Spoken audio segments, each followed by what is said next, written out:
Conseil d'administration des secteurs ministériels, le ministère de la Culture et du Tourisme était jeudi dernier à Bobo-Dioulasso pour son premier CACEM de l'année 2014. À cette occasion, les participants ont passé en revue le programme d'activité de l'année en cours. Ali Traoré, Christine Koulibaly.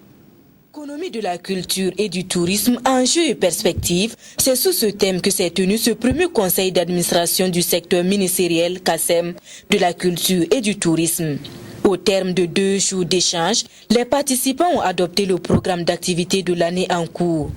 Des recommandations ont été également faites au ministre de la Culture et du Tourisme. Notre vœu le plus cher, c'est de faire en sorte que ces collectivités locales intègrent véritablement la culture et le tourisme dans les plans communaux de développement et dans les plans régionaux de développement. Pour cela, il faudrait que les directeurs régionaux soient suffisamment outillés pour apporter leur contribution. Le reste des recommandations, c'est beaucoup plus des recommandations qui portent sur la synergie d'actions nécessaires au sein du département pour permettre que les objectifs que nous sommes fixés, nous puissions les atteindre. Après ces concertations, le ministre et ses collaborateurs ont mis le cap sur Koro, localité située à 15 km de la ville de Sia pour une excursion touristique.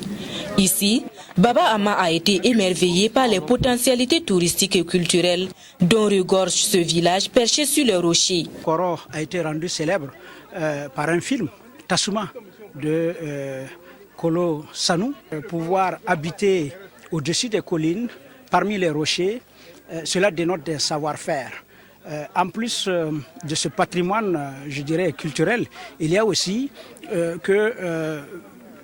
il y a de quoi voir parce que ici, au-dessus de cette colline, on a une vue magnifique des environs de Bobo-Dioulasso. Cette randonnée des acteurs de la culture et du tourisme répond à la décision gouvernementale d'associer une visite touristique à chaque grande manifestation.